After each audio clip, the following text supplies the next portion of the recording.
Stephanie, you want to kick us off? Yes, yes. Good afternoon, everybody. Welcome to our monthly CREGG meeting. CREGG stands for Commercial Real Estate Going Green. And we're super happy to have you here today. I'm Stephanie Zapalak with Stewart Title Guarantee Company, title insurance and escrow for commercial real estate nationwide and internationally. And this is our Lunch and Learn webinar series about saving money and energy in your buildings. And I will go ahead and let Marika Erdely, the CEO of Green EconoME, introduce herself. Hi, everyone. Thanks for joining us. We're really excited today. We're going to have a great informational session on EBEWE Phase 2. I am the founder and CEO of Green EconoME, which is an energy consulting and construction company located in Santa Monica. We're excited to have you here. So a little bit of housekeeping. All participants will be muted during the presentation. Please submit questions via the chat. Feel free, any questions, we're happy to answer them. That's why we're here, helping everyone understand this ordinance and its Phase 2, and this presentation will be recorded. And just a little intel on our upcoming speakers for the months to follow. When you join us on August 25th, we're going to have the topic of the future state, green policy and project planning, and our speaker is going to be Mabel Garcia Payne from Veritas Consulting. And then on September 29th, we're going to have Designing Green, which I'm excited about, Building for Health and Sustainability. And our speaker that day will be Nicole Cannon of NCA Studio, Inc. And what's going to be interesting about the first one is Mabel's, is all the incentives that are going to be available coming into the marketplace. So anyone interested in learning about incentives, stay tuned to that, because there's a lot of money coming in.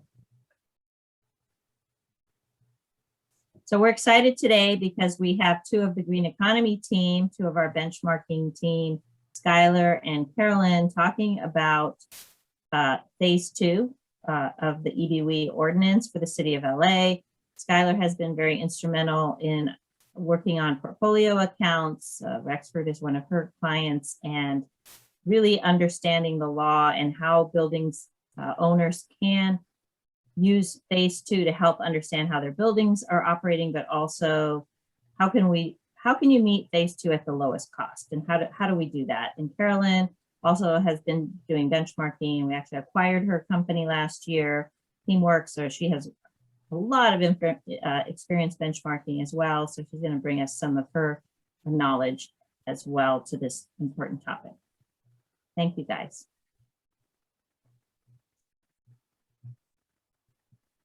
So first, we're going to talk about introduction to green economy, introduction to EBEWE, Phase 2 energy exemptions, Phase 2 water exemptions, and our approach. A lot of times what's important here is there are exemptions that can be met rather than just doing an ASHRAE Level 2 audit. A lot of people don't know that, and we want people to understand that there are lower cost options, especially for a lot of buildings that are already energy efficient. So that's what we're going to talk about.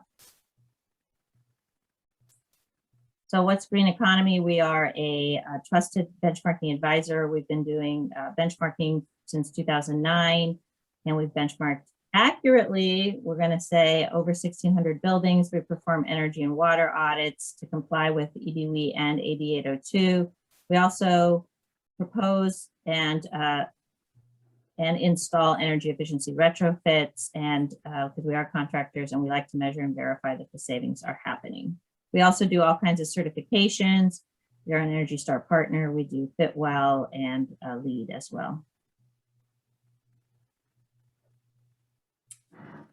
All right, so I'm going to take it over from here. Thank you, everybody, for joining us today. We're really excited. I'm guessing the reason why you're here is because you have received one of these, or if you haven't, a customer or client of yours has. So I know that this is, some people have been dialed in and aware of what was coming. And now that we've talked to lots of people across the city of Los Angeles, a lot of people have been caught off guard. So it's definitely our goal today to clarify. Before we go into the nitty gritty of it, I just wanted to give a little bit of background on why we're doing this. And I do want to reiterate that Green EconoME is a third-party service provider. We are not the City of LA or LADBS. We are an independent provider. So EBEWE stands for Existing Buildings Energy and Water Efficiency Program. And it is a policy that was put in place in 2015 when Mayor Garcetti introduced the Sustainable City Plan. It's a strategy to achieve the existing building targets set forth in the plan. The plan is much more than existing buildings. If you want to take a look at it, you can go onto actually the link is right here on the slide. But the policy was put in place because existing buildings are the #1 energy consumer in the city of LA. Not only that, they also are the highest producer of greenhouse gas emissions. So we're always so quick to blame the cars, which are an issue as well. But our cities are the biggest emitter. I'm sorry, our buildings are the biggest emitter. So EBEWE was put into place as a strategy to meet their target of reducing energy use by 30% per square foot for all building types. Since then, they've upped the ante on the plan. It's now called the Green New Deal. That was changed in 2019, and we have listed here some of the wider targets.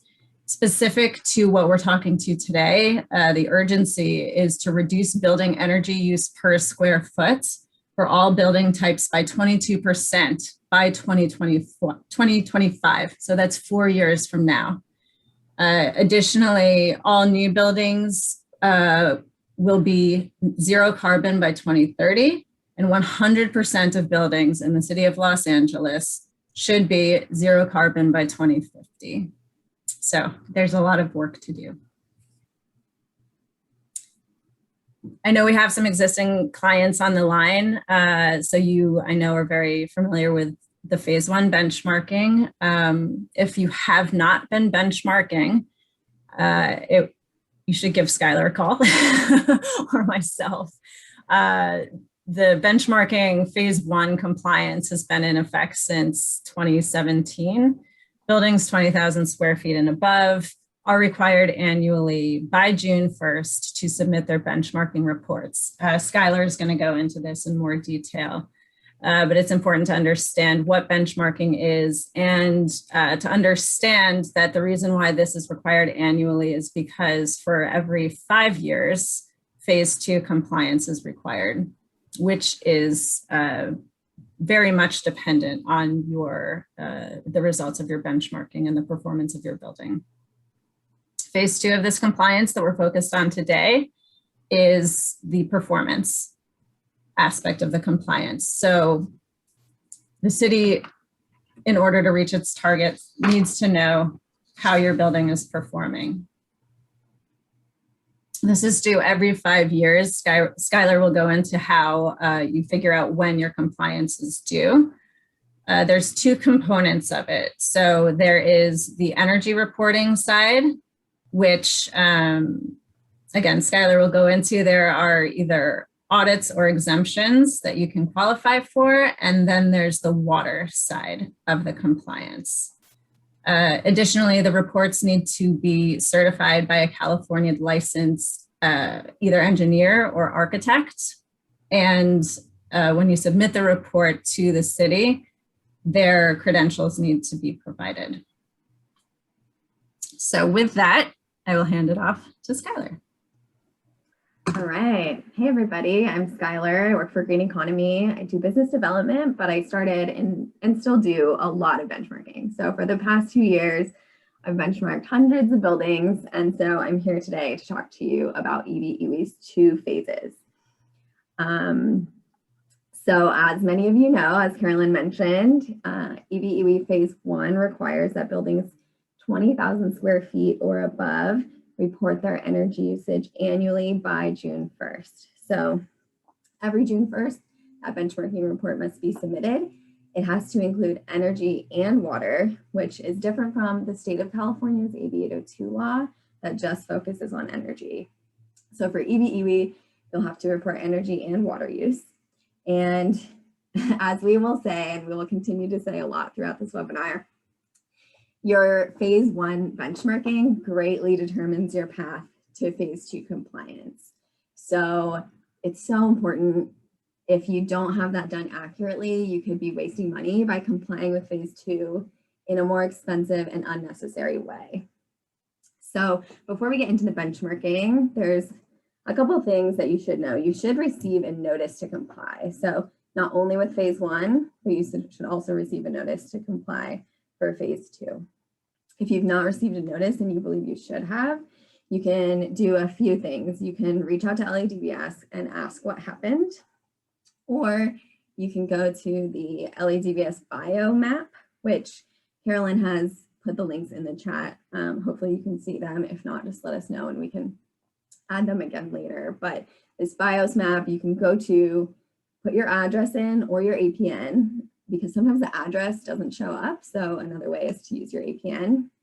You'll select enter, it will bring you to your property, and then you can switch the map view to the EBEWE map view. And once you do that, if your building is required to comply, it will highlight green, which you can see here. This building is required to comply, it's green. So we know it has to comply with phase 1. And then you also can see on this map, I'm not sure if you can see it because it's kind of small, but there's those black numbers in the middle. And that would be your LADBS building ID, which is very important because it determines when you need to comply with phase 2. And it's also how LADBS keeps track of whether you are in compliance for phase 1. And I would assume also phase 2. So the benchmarking is you'll take all of the energy data for the property, all of the water data for the property, and building operational details such as hours of operations, numbers of employee, that kind of information. You'll put it all into the EPA's Energy Star Portfolio Manager, which is the benchmarking software. So once you put all that information into the software, your property will receive a score. And this score is from 1 to 100. And it helps you understand how a building's energy consumption measures up against similar buildings nationwide. So that's where the benchmarking comes in. It's benchmarked against similar buildings. 100 is the highest score you can get. It's the most efficient. Your building is performing the most efficient. 50 represents a median score. So you're not performing worse than anybody else, but you're not performing better as well. 75 or above score allows for Energy Star certification, which I'll get into a little bit in more detail later, but this shows that you're in the top 25% of buildings. So now we'll go into phase 2. As Carolyn mentioned, it's a 5-year compliance cycle, so it's due every 5 years. And the initial compliance year is based on the last digit of your LADBS building ID. So you can see here on this table that we have, the last digit of your LADBS building ID is a 0 or a 1. You lucky few get to have your initial compliance due date this year, December 1, 2021, and then every 5 years thereafter, and so on for the other digits of the building ID. So then, what is phase 2, right? This is why we're all here. So phase 2 requires that building owners either submit an ASHRAE level 2 audit and retro commissioning report or meet an energy and a water exemption before their phase 2 due date. So as we've gone back to this, you can see visually kind of what's going on. We have phase 1 in its own bucket. It's due every year. That's the benchmarking. And then phase 2, it's really, really important to know it's 2 parts basically. So you have your energy part and your water part. So you could need an energy audit and not need a water audit depending on what kind of path your building is going to go down. But it's really important to know, like we have a lot of our clients thinking, okay, I met an energy exemption, it's been submitted and approved. I'm in compliance for phase 2, what else could I have to do? But it does require that you comply with the energy and the water requirements. So if we could go back to the next page, Carolyn. Oh, yeah. So back one more, sorry. I just want to finish up here. So the the gist of it, so I'm so sorry, there's noise happening outside and it's really distracting me. So basically you have to either submit this ASHRAE Level 2 audit and retro commissioning report or meet these energy and water exemptions. An ASHRAE Level 2 audit is a very in-depth report of all the existing systems in the buildings, and it comes with that retro commissioning report that tells you recommendations of how to get the building performing as designed. So then you may be wondering, what are these magical exemptions that can save me money? There are, we'll go to that page now, perfect. There are 5 of them. So energy exemption number 1 is that the building has been Energy Star certified for the year of the building's compliance due date. So this requires an Energy Star score of 75 or above, as well as additional testing. So there is additional testing that needs to be done in order to see if your building can be Energy Star certified. So once that testing is done and approved, once the building benchmarking is verified, it's signed off by a licensed professional, you can achieve that Energy Star certification. And once you achieve that, you get a plaque, you can put it on your building, your property's market valuation will increase, and you'll really see some benefits along with being exempt from phase 2 now. So once the building's Energy Star certified, that has to be sent to LADBS for approval. Once they approve, you're good to go.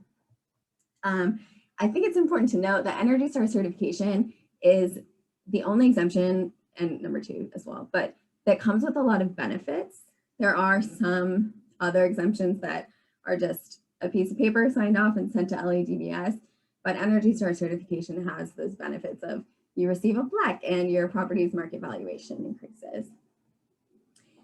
Exemption number 2 is that the building has been Energy Star certified for 2 of the 3 years preceding the compliance due date. So that's pretty straightforward. You just have to have 2 of those 3 years Energy Star certified. Number 3 says buildings not eligible to receive an Energy Star score, which does happen sometimes. There are various reasons why a building would not be able to receive a score. So then we turn to another important metric that comes out of the benchmarking reports. And that would be the source EUI, which is the source energy use intensity. And that is the source energy of the property. So all of the energy used to power the site distributed on a square foot basis.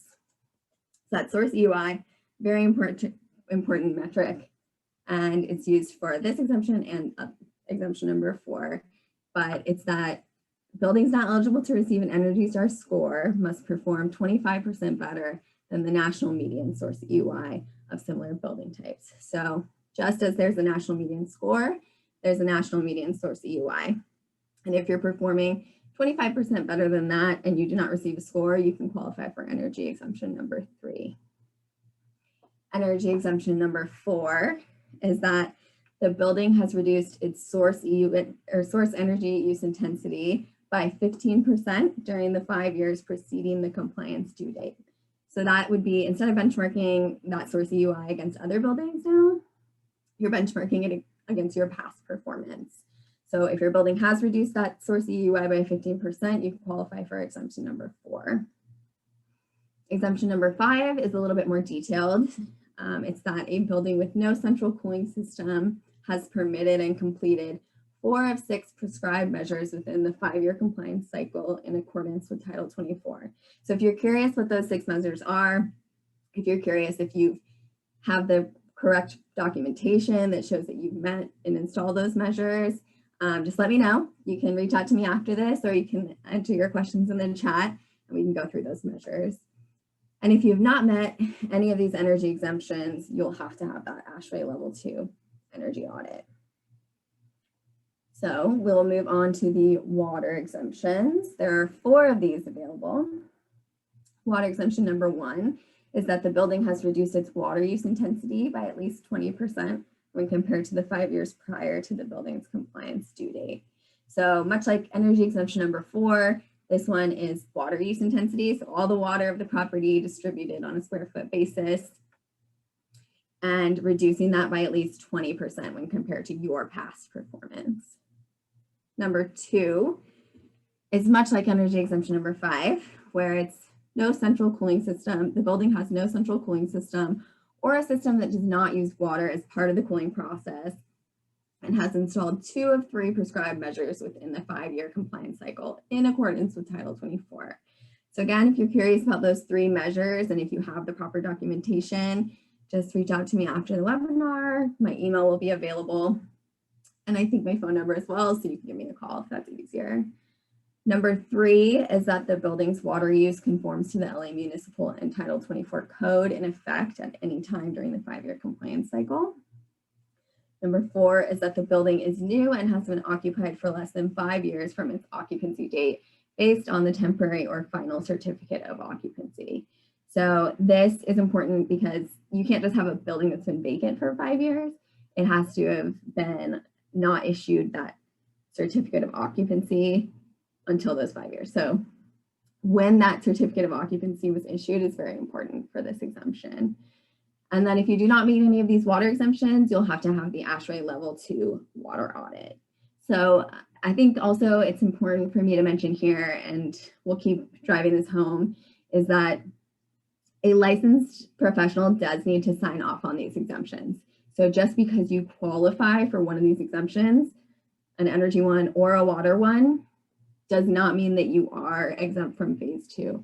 You still have to have it signed off, submitted to LADBS, and have gotten their approval in order for your building to be in compliance with phase 2. Skylar, do you find that a lot of buildings do meet one or the other Yes. exemptions, right? Of the ones Yes. we've been looking at, very few, it seems like less than 25% actually need an audit. It looks like, right, based on the contracts that I've seen going through, most people can meet some kind of exemption. Yes, exactly. Yeah, so we've found, most of our clients do meet at least one exemption.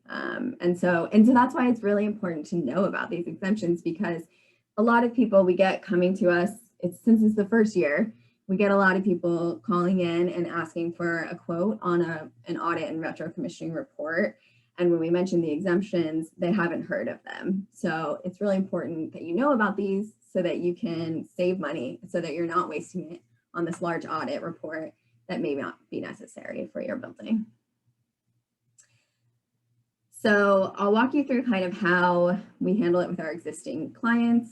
If we have submitted the 2020 benchmarking report and we know that the building will have to comply with phase 2 this year, we'll do a breakdown of the metrics and kind of see what's going on, which exemptions can this building possibly meet.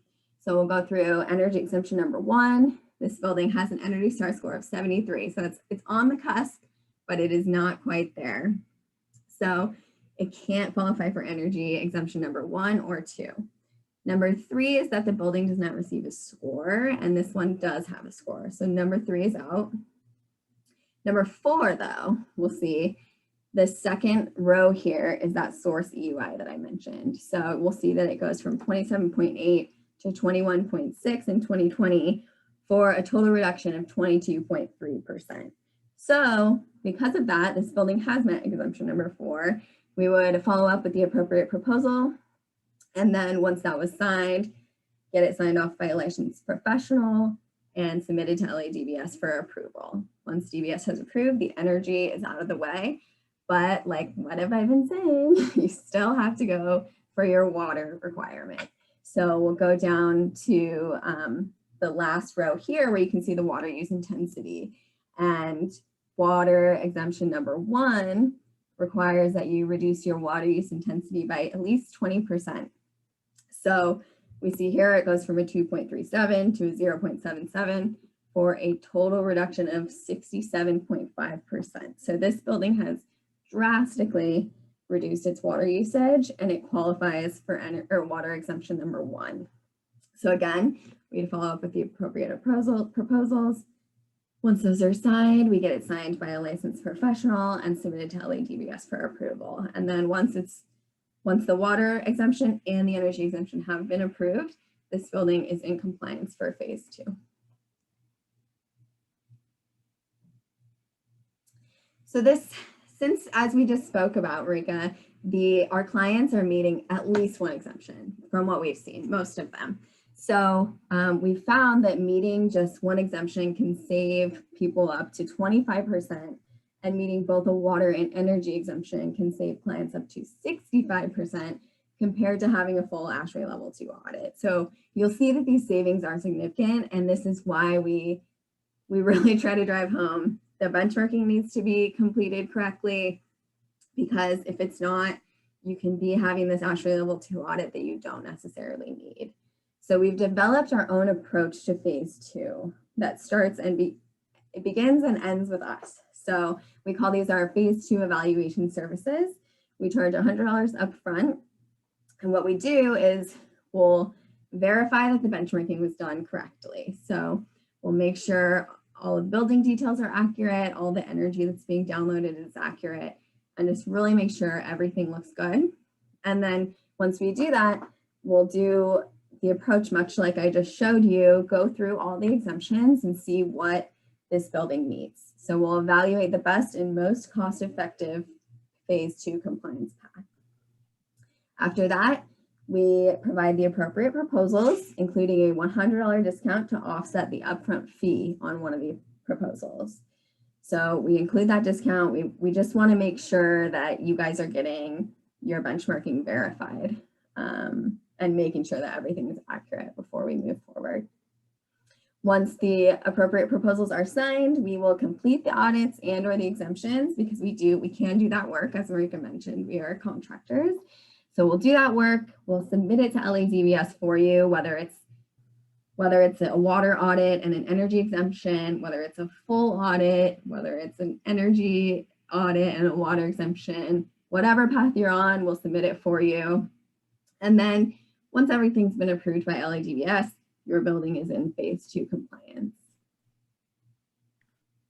Skylar, so I'm going to ask you a couple questions here. First of all, what do you mean that it could be inaccurate? Like, why would you have to verify anything?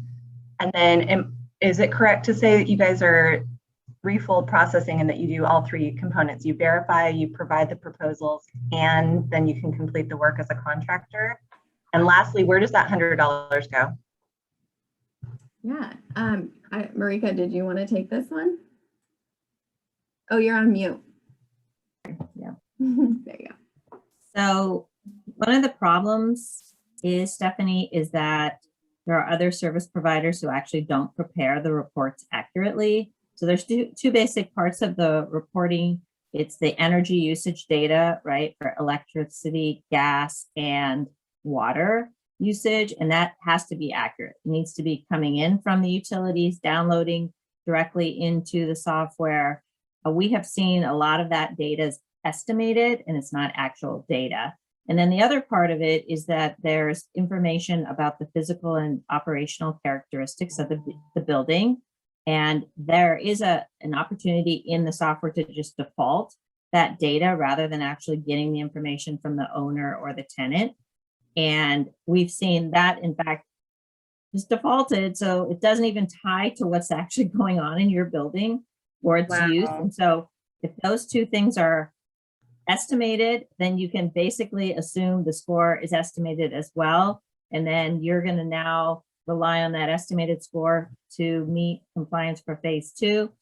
Bad idea. So what we've seen over and over again, I'm going to say a lot of times, is that data is wrong. And so people just call and they go, we need an audit price. And it's like, no, there's more to this. There are exemptions, and perhaps you can meet one of them and you don't need an audit. And so that's why we came up with this $100 fee, where it's, you know, covering Skylar's costs to basically look at the building, and she can identify whether it was done properly or not.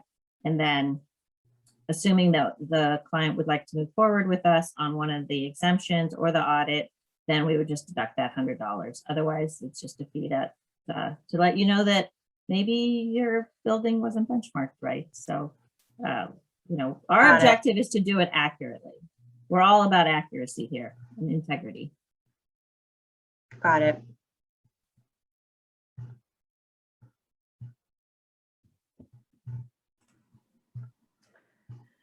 All right, so our top 5 takeaways that we want you guys to leave this webinar with. in no particular order, I would say, is that accurate and complete benchmarking is necessary to meet exemptions. So as we've said, and we'll just continue to say this, so just keep your ears open all the time, but the benchmarking is very, very important. And then those exemptions you can't just qualify, they must be verified by a licensed professional and submitted to LADBS for approval. Phase 2 exemptions can significantly reduce your cost to comply. So those exemptions come at a much lower cost than the ASHRAE Level 2 audit and retro commissioning report. Plan now. Understand your due dates and your path to compliance. Certification and reporting can take 4 to 6 weeks minimum. Longer delays closer to the due date just because so many people are trying to comply. So plan now. Make sure that you understand what is going to be required of you in that year of your phase 2 compliance due date. Budget now. This goes along with planning now. Make sure that your near term, so both near term for your first compliance due date and long term to reach your own reduction goals. But just know there are costs associated with the audit and the exemptions. So be budgeting for those now, and always feel free to reach out to us if you're curious kind of what kind of ballpark you need to be budgeting for.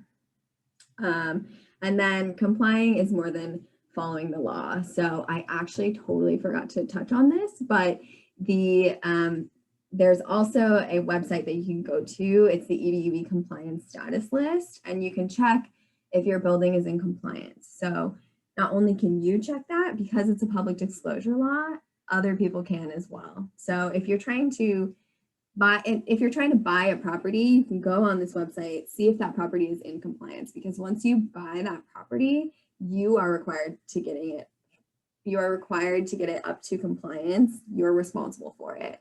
So this energy disclosure law can be used as a tool for you when you're buying and selling properties, but also as a tool for other people when they are buying and selling properties.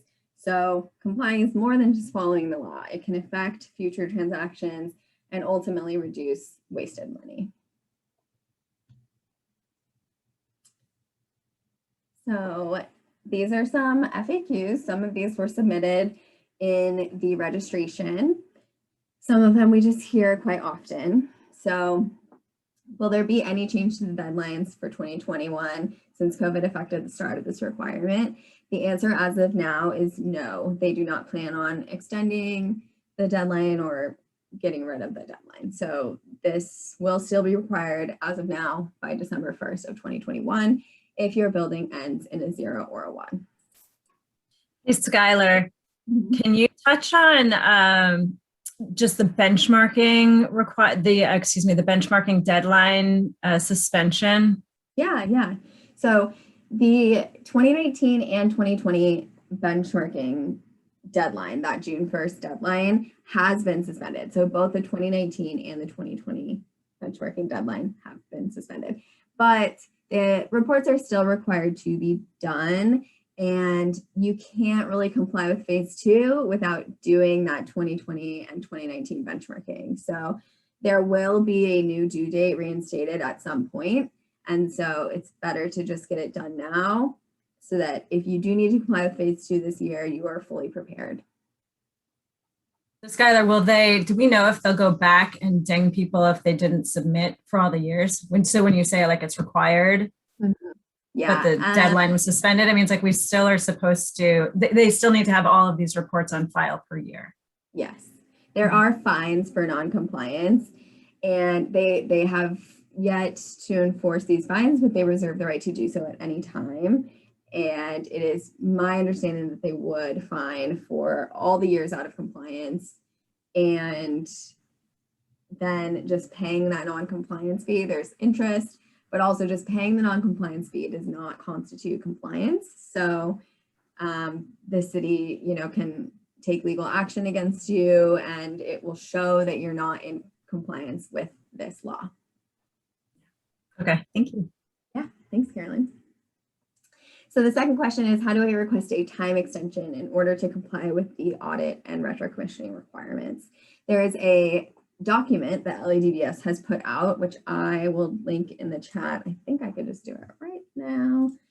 And this gives all the information on time extensions for phase 2. So there's certain reasons that you may need to request a time extension. And so this whole process is laid out in this document.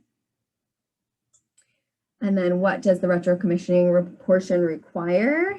And at this time, the only thing that is required is that retro commissioning report. So you will need to submit that to LADBS. And as I mentioned, that retro commissioning report is all the recommendations to get the building performing as it was designed. So then the second question goes hand in hand with that. What does the RCX portion require? It says, am I required to make efficiency improvements to comply? And the short answer is no. You do not have to implement these retro commissioning measures, and you don't have to reduce any type of energy unless you're trying to meet those exemptions. And those exemptions can save you money. And also reducing your energy can reduce your wasted money. So really, you don't have to, but you should. It would be wise.